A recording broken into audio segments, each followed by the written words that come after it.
ದೃಷ್ಟಿಯನ್ನು ಇಟ್ಟುಕೊಂಡು ನಾನು 2014 ಫೆಬ್ರವರಿಯಲ್ಲಿ ನಿವೃತ್ತಿ ಹೊಂದಿ ಬಂದಾಗ ನಾನು ಗಮನಿಸಿದೆ, ಸುಮಾರು ಆಫೀಸ್ಗಳಲ್ಲಿ ಮತ್ತು ಸಮಾಜದಲ್ಲಿ ಏನಾದರೂ ಒಂದು ಮಾಜಿ ಸೈನಿಕರಿಗೆ ಗೌರವ ಸಿಗಬೇಕಂದ್ರೆ ನಮ್ಮದೇ ಆದ ಒಂದು ಸಂಘಟನೆಯನ್ನ ಮಾಡಬೇಕು. ಹಾಗಿದ್ರೆ ಮಾತ್ರ ನಮಗೆ ಒಂದು ಶಕ್ತಿ ಬರುತ್ತೆ ಅನ್ನೋ ಒಂದು ಉದ್ದೇಶವನ್ನು ಮನದಲ್ಲಿ ಇಟ್ಕೊಂಡು, ಹೀಗೆ ನನಗೆ ಗೊತ್ತಿರುವಂತಹ ಮಾಜಿ ಸೈನಿಕರನ್ನು ಸೇರಿಸಿ ಕೆಲವೊಂದು ಮೀಟಿಂಗ್ಗಳನ್ನು ಮಾಡಿ, ಪತ್ರಿಕಾಗೋಷ್ಠಿಗಳನ್ನು ಮಾಡಿ, ಈ ಒಂದು ಹೊನ್ನಾಳಿ ಮತ್ತು ನ್ಯಾಮತಿ ತಾಲೂಕಿನ ಮಾಜಿ ಸೈನಿಕರ ಸಂಘವನ್ನು ಹುಟ್ಟುಹಾಕಿದ್ದು. ಅದನ್ನು ಹುಟ್ಟುಹಾಕಿ ಸುಮಾರು 10ನೇ ವರ್ಷಕ್ಕೆ ನಾವು ಪಾದಾರ್ಪಣೆಯನ್ನು ಮಾಡ್ತಾ ಇದ್ದೇವೆ. ನಿಮಗೆಲ್ಲರಿಗೂ ಗೊತ್ತಿರುವ ಹಾಗೆ ತದನಂತರದಲ್ಲಿ ನಮ್ಮ ಮಾಜಿ ಸೈನಿಕರನ್ನು ಎಲ್ಲ ಇಲಾಖೆಯಲ್ಲಿ ಎಲ್ಲ ಅಧಿಕಾರಿಗಳು ಗುರುತಿಸಿ ನಮ್ಮನ್ನು ಈ ಒಂದು ತಾಲೂಕು ಆಡಳಿತ ಮಂಡಳಿಯಿಂದ ಪ್ರತಿ ರಾಷ್ಟ್ರೀಯ ಹಬ್ಬಗಳಲ್ಲಿ ಮಾಜಿ ಸೈನಿಕರನ್ನು ಕರೆದು ಸನ್ಮಾನವನ್ನು ಮಾಡುವಂತ ಕಾರ್ಯಕ್ರಮವನ್ನ ಪ್ರಾರಂಭವನ್ನು ಮಾಡಿದ್ರು. ಅವತ್ತಿನಿಂದ ಈ ಒಂದು ರೆಗ್ಯುಲರ್ ಆಗಿ ಈ ಒಂದು ಕಾರ್ಯಕ್ರಮ ನಡೀತಾ ಬರ್ತಾ ಇದೆ. ಆ ಒಂದು ಕಾರ್ಯಕ್ರಮವನ್ನು ಹಮ್ಮಿಕೊಂಡು, ನಮ್ಮ ಮೂಲಕ ಹಮ್ಮಿಕೊಂಡು ಏನು ಪ್ರಾರಂಭ ಮಾಡಿದ್ರು, ಆ ಸಮಯದಲ್ಲಿ ಇದ್ದಂತಹ ಎಲ್ಲ ಹಾಲಿ ಮಾಜಿ ಸಚಿವರು, ಶಾಸಕರಿಗೂ ಮತ್ತು ಅಧಿಕಾರಿಗಳು ಎಲ್ಲರಿಗೂ ಸಹ ತುಂಬ ಹೃದಯದ ಅಭಿನಂದನೆಗಳನ್ನು ಈ ಮೂಲಕ ನಾನು ಸಲ್ಲಿಸೋದಕ್ಕೆ ಇಷ್ಟಪಡ್ತಾ ಇದ್ದೇನೆ. ಆವಾಗ 2015 ಫೆಬ್ರವರಿಯಲ್ಲಿ ತನ್ನದೇ ಆದ ರೀತಿಯಲ್ಲಿ ಸಂಘಟನೆಯನ್ನು ಮಾಡ್ತಾ 10ನೇ ವರ್ಷಕ್ಕೆ ಪಾದಾರ್ಪಣೆ ಮಾಡ್ತದೆ. ಇದಕ್ಕೆಲ್ಲರಿಗೂ ಈ ಒಂದು ಸಂಘಕ್ಕೆ, ಈ ಒಂದು ಸಂಘಟನೆಯನ್ನು ಮಾಡೋದಕ್ಕೆ ಶ್ರಮಿಸಿದ ಎಲ್ಲರಿಗೂ ಸಹ ಹೃತ್ಪೂರ್ವಕದ ಅಭಿನಂದನೆಗಳನ್ನು ಸಲ್ಲಿಸ್ತಾ ಎಲ್ಲರಿಗೂ ಸಹ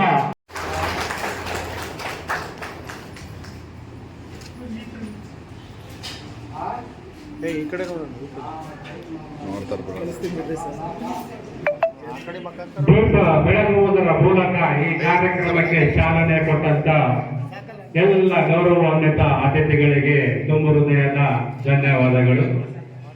ಈಗ ತಡವಾಗಿ ಬಗ್ಗೆ ಅನಿವಾರ್ಯವಾಗಿ ನಾನು ಬೇರೆ ಕಾರ್ಯಕ್ರಮಗಳಲ್ಲಿ ಪಾಲ್ಗೊಂಡಿದ್ದೆ. ಒಂದು ಸಂಘಟನೆ, ಆ ಸಂಘಟನೆ ಸಹಜವಾಗಿ ಸಂಘಟನೆಗಳು ಪ್ರಾರಂಭದಲ್ಲಿ ಬಲಿಷ್ಠವಾಗಿರಲಿಲ್ಲ. ಬಹಳಷ್ಟು ಜನ ಹಿಂದೇಟ್ ಆಗ್ತಾರೆ. ಜೇಡ ಪರೆ ಕಟ್ಟುವಾಗ ಬೀಳ್ತಾ ಇತ್ತು, ಆದ್ರೆ ಜೇಡ ಮರಳಿ ಮಾಡುದು, ಮರಳಿ ಕಟ್ತಾ ಕಟ್ತಾ ಒಂದು ಬಲಿಯಾಗುತ್ತೆ. ಹಂಗೆ ಸಂಘಟನೆಗಳು ಬಲಿಷ್ಠವಾಗಿರ್ಬೇಕಂದ್ರೆ ಪ್ರಾರಂಭದಲ್ಲಿ ಸಾಕಷ್ಟು ಅಡೆತಡೆಗಳು ಬರ್ತವೆ. ಅದನ್ನೆಲ್ಲವೂ ಮೆಟ್ಟಿ ನಿಂತು ಸಂಘವನ್ನು ಕಟ್ಟಿದಾಗ ಸಂಘ ಬಲಿಷ್ಠವಾಗಿ ಬೆಳೆಯುತ್ತಂತೆ. ಇವತ್ತು ಹೊನ್ನಾಳಿ ನ್ಯಾಮತಿ ಆಡಳಿತ ತಾಲೂಕಿನ ನಿವೃತ್ತ ಯೋಧರ ಸಂಘ 10 ವರ್ಷಕ್ಕೆ ಪಾದಾರ್ಪಣೆ ಮಾಡಿದ್ರೆ ನಿಮ್ಮ ಸಂಘಟನೆಯ ಪ್ರತಿಫಲ ಅಂತ ಹೇಳಿ ಇಷ್ಟಪಡ್ತೀನಿ ಬಂಧುಗಳೇ. ಇವತ್ತು ಯಾವುದೇ ಸಂಘಟನೆ ಇರ್ಬೋದು, ಅಲ್ಲಿ ವ್ಯತ್ಯಾಸಗಳಾದಾಗ ಸಂಘಟನೆಗಳು ಇಬ್ಬಾಗ ಆಗುತ್ತೆ. ಒಟ್ಟಾಗಿ ಹೋದ ಮಾತ್ರ ನಿಮ್ಮ ಹಕ್ಕುಗಳು ಮೊಟಕುಗೊಳಿಸಿ ಯಾರು ಸಾಧ್ಯವೇ ಇಲ್ಲ. ನಿಮ್ಮ ಬೇಡಿಕೆಗಳು ಈಡೇರಬೇಕಂದ್ರೆ ಸಂಘಟನೆ ಬಲಿಷ್ಠವಾಗಿರ್ಬೇಕು, ಗಟ್ಟಿಯಾಗಿರ್ಬೇಕು, ಸ್ವಾರ್ಥಕ್ಕೆ ಬಳಸುವಾಗಲೇ ವಿನಂತಿಯನ್ನು ಮಾಡಿ ಇವತ್ತು ನಾವು ಈ ದೇಶಕ್ಕೆ ಸ್ವಾತಂತ್ರ್ಯ ತಂದುಕೊಟ್ಟಂತ ಮಹನೀಯರನ್ನ ನೆನಪಾಡ್ಕೋತೀವಿ. ಯಾಕಂದ್ರೆ ಪರಕೀಯ ಆಡಳಿತದಲ್ಲಿ ನಾವಿದ್ವಿ. ಈ ದೇಶಕ್ಕೆ ತ್ಯಾಗ ಬಲಿದಾನದಿಂದ ದೇಶಕ್ಕೆ ಸ್ವಾತಂತ್ರ್ಯ ಬಂತು. ಹೋರಾಟಗಳು, ಅಹಿಂಸಾ ಹೋರಾಟ, ಉಪ್ಪಿನ ಸತ್ಯಾಗ್ರಹ ಮುಖಾಂತರ ದೇಶಕ್ಕೆ ಸ್ವಾತಂತ್ರ್ಯ ಬಂತು, ಸುಮ್ಮನೆ ಬರಲಿಲ್ಲ. ಎಷ್ಟು ಆ ಜೀವ ಹಾನಿ ಆಗೋದು ಏನಾದ್ರು ಎಲ್ಲ ಗೊತ್ತಿದ್ದ ವಿಚಾರ. ಮತ್ತು ಗಡಿಯನ್ನು ಕಾಯ್ತಕ್ಕಂಥ ಯೋಧರು ತಮ್ಮ ಜೀವದ ಅಂಗನ್ನು ತೊರೆದು ತಮ್ಮ ಕುಟುಂಬ ಸದಸ್ಯರನ್ನು ತ್ಯಾಗದ ಮನೋಭಾವನೆಯಿಂದ ದೇಶದ ಗಡಿಯನ್ನು ಕಾಯ್ತಕ್ಕಂಥ ಯೋಧರು ನಾವು ನೆನಪಾಡ್ಕೊಳ್ಬೇಕಾಗಿದೆ. ಬಹಳಷ್ಟು ಇವತ್ತು ಏನಾಗಿದೆ ಅಂದ್ರೆ ದೇಶ ನನಗೇನು ಕೊಡ್ತು ಅನ್ನೋದು ಬಹಳ ಜನ, ಆದ್ರೆ ನಾನು ದೇಶಕ್ಕೋಸ್ಕರ ಏನು ಕೊಟ್ಟೆ ಅನ್ನೋದು ಸಾಬೀತುಪಡಿಸಿದ್ದು ನೀವು ಯೋಧರು. ದೇಶಕ್ಕೋಸ್ಕರ ಏನು ಕೊಟ್ಟಿವಂತೆ ತ್ಯಾಗ ಮಾಡಿದ್ರಿ, ನಿಮ್ಮ ಕುಟುಂಬದ ತ್ಯಾಗ ಮಾಡ್ತೀರಿ ನೀವು. ಸ್ವತಃ ಬಹಳ ಅಳಿಯ ಸೇವೆ ಮಾಡಿದ ಭಕ್ತಿ. ಹಂಗಾಗಿ ನೀವೆಲ್ಲರೂ ಅನುಮತಿ ಕೊಟ್ರೆ, ಅವಕಾಶ ಕೊಟ್ರೆ ಪ್ರತಿ ವರ್ಷ ನಾನು ಬದುಕಿರುವವರೆಗೂ ಉಪಹಾರದ ವ್ಯವಸ್ಥೆ ಮತ್ತು ಮಕ್ಕಳಿಗೆ ಪ್ರತಿಭಾ ಪುರಸ್ಕಾರಕ್ಕೆ ಅವಕಾಶ ಕೊಟ್ಟರೆ ಖಂಡಿತ ನಾನು ಮಾಡ್ತೀನಿ ಅಂತೇಳಿ ಈ ಸಂದರ್ಭದಲ್ಲಿ ವಿನಂತಿ ಮಾಡಿ, ಸ್ವಾರ್ಥಕ್ಕೋಸ್ಕರ ರಾಜಕಾರಣಕ್ಕೋಸ್ಕರ ನಾನು ಚಪ್ಪಾಳೆ ಕಳಿಸೇನಲ್ಲ. ನನಗೆ ಸಾಕು ಭಗವಂತ ಬದುಕಕ್ಕೆ ಎಷ್ಟು ಜೀವನ ಮಾಡೋಕ್ಕೂ ಅಷ್ಟು ಕೊಟ್ಟಿದ್ದಾನೆ.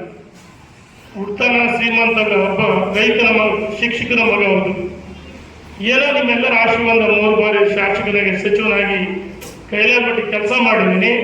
ಹಾಗಾಗಿ ಹಳ್ಳಿ ಸೇವೆ ಮಾಡಬೇಕು ಅನ್ನಂಗೆ ನೀವು ವಾಪಸ್ ನಾನು ರಾಜಕಾರಣಕ್ಕೋಸ್ಕರ ಮುಂದೆ ಏನೋ ನೀವು ಓಟ್ ಹಾಕಿ ನಾನು ಖಂಡಿತ ಇಲ್ಲ. ಯಾರು ಒಳ್ಳೆ ಕೆಲಸ ಮಾಡ್ತಾರೆ ನೀವು ಅವ್ರು ಆಯ್ಕೆ ಮಾಡ್ಕೊಳ್ಳಿ, ಯಾರು ಒಳ್ಳೆ ಕೆಲಸ ಮಾಡ್ತಾರೆ ನೀವು ಆಯ್ಕೆ ಮಾಡ್ಕೊಳ್ಳಿ. ರಾಜಕಾರಣ ಮಾಡಲ್ಲ, ಸ್ವಾರ್ಥಕ್ಕೋಸ್ಕರ ಅಲ್ಲ, ಹಳ್ಳಿ ಸೇವೆ ಮರಳೋದಕ್ಕೆ ನೀವು ಅವಕಾಶ ಕೊಟ್ಟರೆ ನನ್ನ ಬದುಕಿರುವವರೆಗೂ ಉಸಿರಿರುವುದು ಏನ್ ನೀವು ಮಾಡ್ತಕ್ಕಂಥ ಒಳ್ಳೆ ಕೆಲಸಕ್ಕೆ ಸದಾ ನಿಮ್ಮ ಜೊತೆಗಿತ್ತೆ ಅಂತೇಳಿ ಈ ಸಂದರ್ಭದಲ್ಲಿ ವಿನಂತಿನ ಮಾಡಿ ಅನಿವಾರ್ಯವಾಗಿ ಕೈ ಮುಗಿದು ವಿನಂತಿ ಮಾಡ್ತೀನಿ. ನನಗೆ ಬೇರೆ ಜವಾಬ್ದಾರಿ ಕೊಡಿದರೆ ಇವತ್ತೊಂದು ಕೋರ್ಟ್ ಇತ್ತು, ಇವತ್ತು ಅದಕ್ಕೆ ನಷ್ಟದ ನನ್ನ ಸಿದ್ದೇಶನ್ನು ಫೋನ್ ಮಾಡಿದೆ ಮತ್ತು ನಮ್ಮ ಹನುಮಂತಪ್ಪನವ್ರ ಕಾರ್ಡ್ ಹಾಕ್ಸಿದ್ರು. ಅನಿವಾರ್ಯವಾಗಿ ನಂದು ಇವತ್ತು ಕೋರ್ಟ್ ನಂದು ಜಡ್ಜ್ಮೆಂಟ್ ಇದೆ, ಅದು ಗುಂಡ್ಲುಪೇಟೆ ಎಲೆಕ್ಷನ್ ಮಾಡಿದ 15 ವರ್ಷಕ್ಕೆ 10 ವರ್ಷಗಳಿಗೆ ಅವರಿಗೆ ವಿನಂತಿ ಮಾಡಿ ಹಾಕಿ ನಾನು ಬೇರೆ ಕಾರ್ಯಕ್ರಮಕ್ಕೆ ಅನಿವಾರ್ಯ ಇದೆ.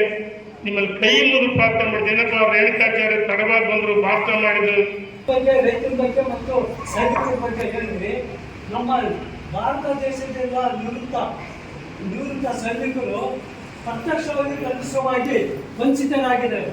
ಯಾವ್ದಾರ ಒಂದು ಹಿಂದೆ ಅವರಿಗೆ ನಿವೃತ್ತಿ ಆದ್ಮೇಲೆ ಎಲ್ಲರ ಜಮೀನು ಇತ್ತು, ಕೇಂದ್ರ ಸರ್ಕಾರ ರಾಜ್ಯ ಸರ್ಕಾರ ಗುರುತಿಸಿ ಅವರಿಗೆ ಜಮೀನು ಕೊಟ್ಟಿತ್ತು. ಸ್ವಾತಂತ್ರ್ಯ ಯೋಧರಿಗೂ ಕೊಟ್ಟಿತ್ತು. ಈಗ ಅದರಿಂದ ವಂಚಿತರಾಗಿದೆ. ಮೂಲಭೂತ ಸೌಕರ್ಯ ಇದ್ದು ನಮ್ಮ ಸೈನಿಕರೆಲ್ಲ ಹತಾಶರಾಗಿದ್ದಾರೆ. ದಯಮಾಡಿ ಕೇಂದ್ರ ಸರ್ಕಾರದ ವ್ಯಾಪ್ತಿಯಲ್ಲಿ ಅವರಿಗೆ ಎಲ್ಲೆಲ್ಲಿ ಜಮೀನು ಇತ್ತು, ಸರ್ಕಾರಿ ಜಮೀನು ಗೋ ಮಾಡೋದು ಯಾವುದೇ ಆಗಲಿ ಆ ಜಮೀನನ್ನು ಕೊಡೋ ವಿಚಾರ ಮಾಡಬೇಕು.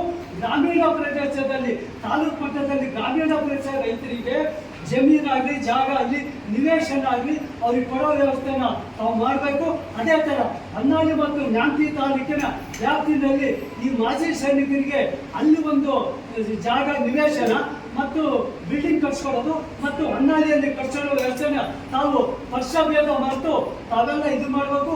ಅದನ್ನು ಮನವಿ ಪೂರ್ವಕ ತಾವು ತಮ್ಮ ಸಲಹೆ ಹೇಳಬೇಕು ಅಂತ ಹೇಳಿ ನಾ ಈ ಸಂದರ್ಭದಲ್ಲಿ ಮಾಜಿ ಸೈನಿಕರು ನನಗೆ ರಾಜಕಾರಣ ಬೇಕು ಅವಶ್ಯಕತೆ ಇಲ್ಲ. ಚುನಾವಣೆ ಬಂದಾಗ ರಾಜಕಾರಣ ಮಾಡಲೇಬೇಕು. ಚುನಾವಣೆ ಬಂದಾಗ ಅಷ್ಟೇ ಪಾರ್ಟಿ ಪಕ್ಷ. ಇಂಥ ಕಾರ್ಯಕ್ರಮಕ್ಕೆ ಪಕ್ಷ ಭೇದ ಬರೆದು ನೀವೆಲ್ಲ ನಾವೆಲ್ಲ ಕೆಲಸ ಮಾಡಬೇಕು. ಒಂದು ಹಳ್ಳಿಗಳಲ್ಲಿ ಭೂಮಿಗಳ ಸಂಖ್ಯೆ ನಿಮಗೆಲ್ಲ ಗೊತ್ತಿದೆ. ಮೊದಲು ಯಾರಾದ್ರೂ ಯೋಧರು ಬಂದರೆ ಅವರಿಗೆ ಜಮೀನು ಕೊಡ್ತಕ್ಕಂಥ ಕೆಲಸನ ಭೂಮಿ ಕೊಡ್ತಕ್ಕಂಥ ಹಿಂದೆ ಪದ್ಧತಿ ಇತ್ತು. ಹಾಗೆ ಇತ್ತೀಚೆಗೆ ಏನಾಗಿದೆ ಅಂದರೆ ಭೂಮಿ ಅಲ್ಲಿ ಹಳ್ಳಿಗಳಿಗೆ ತಕರಾರುಗಳು, ಗಲಾಟೆಗಳು, ಗೋಮಾಳ ಇವೆಲ್ಲ ಸಮಸ್ಯೆ ಗೊತ್ತಿದೆ. ಶಾಸಕರಿಗೆ ಆಳಿ ಶಾಸಕ ಗಮನಕ್ಕೆ ತನ್ನಿ. ನಾವು ಪಕ್ಷ ಭೇದ ಮತ್ತು ಇವೆಲ್ಲ ಕೈ ಜೋಡಿಸ್ತೀವಿ. ನಿವೇಶನ ಅಥವಾ ಈ ಸರ್ಕಾರಿ ಈ ಶಾಸಕರು ಮಂಜೂರು ಮಾಡಿ ನನ್ನ ಕೈಗಾರಿಕೆಗೆ ವಂತಿಗೆನೂ ಕೊಡ್ತೀನಿ. ಧನ್ಯವಾದಗಳು. ಕೇಳಿಕೊಳ್ತಾ ಇದ್ದಾರೆ.